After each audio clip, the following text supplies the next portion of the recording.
what we're seeing now, the significance of it, and what we hope might happen going forward? Well, as I say, Douglas Murray is absolutely right that there's every prospect that Hamas are going to eke this out over a long period of time, as long as they can do it, in order to preserve their position, indeed to enhance their position. And there's no doubt that Prime Minister Netanyahu is under massive pressure at home in Israel to have these hostages released from this barbaric bunch of terrorists.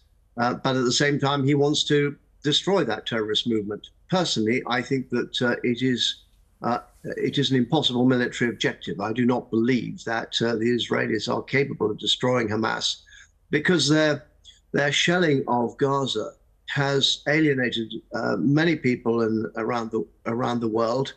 We, of course, here quite understand, the leader of the opposition quite understands why they are doing it. But it does seem to be likely to provide more recruits for Hamas and therefore make the objective of getting rid of Hamas even more difficult.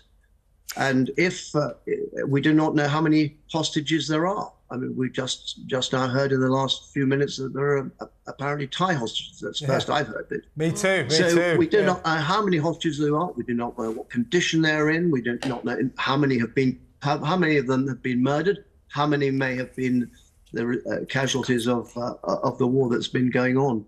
Yeah, we should remember that this exchange today, hopefully, was delayed by 24 hours. We were expecting it yesterday, and we understand that the snag, if you like, in the negotiations was to do with Israel's demand for proof of life. They wanted to know how many of these 240 hostages were actually alive. So we hope all 240 of them, but experts tell us that is fairly unlikely. But in terms of the mission to destroy Hamas, Netanyahu has got a lot of rhetoric invested in that.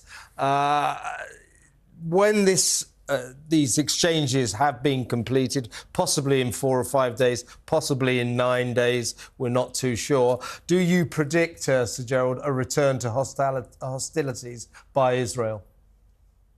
I think there's every prospect of that, Kev, because it's an existential issue for the Israelis. And we've seen that Hamas and Tehran are determined to destroy the state of Israel. That is their explicit objective.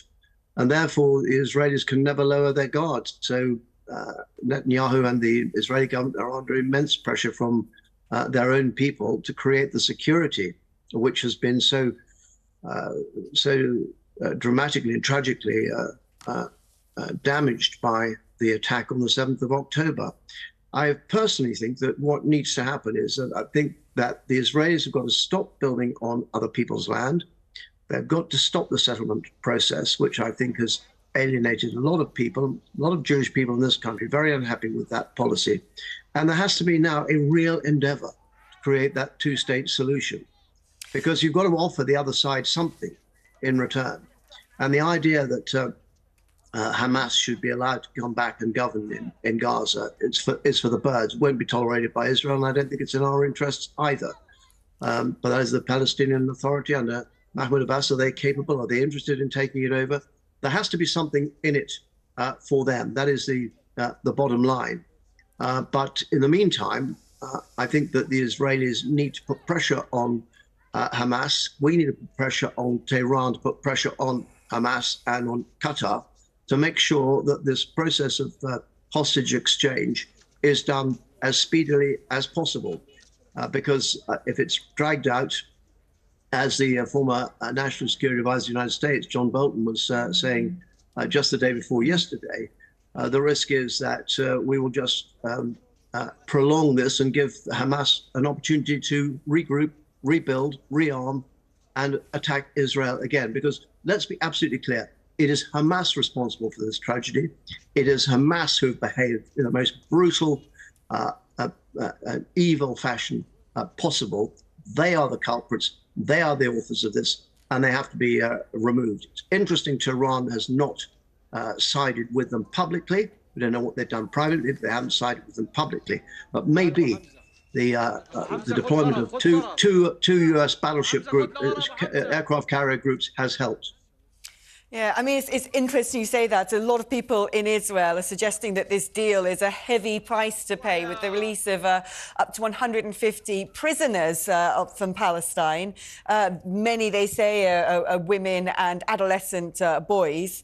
But as we know, the last time Israel released prisoners in a similar exchange, although perhaps in less taxing times, that particular exchange led to someone being released who went on to plan the October the 7th atrocities. The world is watching this, and Israel already feels perhaps that it has had to sort of cave into certain demands, such as allowing fuel to go into the region, agreeing to a surveillance blackout, which enables the Hamas in Gaza to, as you said, potentially regroup and rebuild.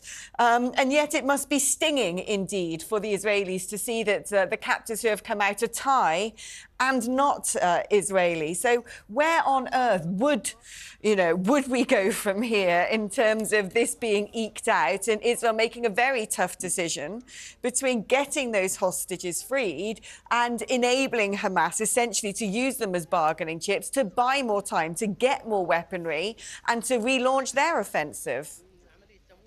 Well, you're absolutely right, Alex, because, as I said a moment ago, they do not give a fig for the Palestinian people.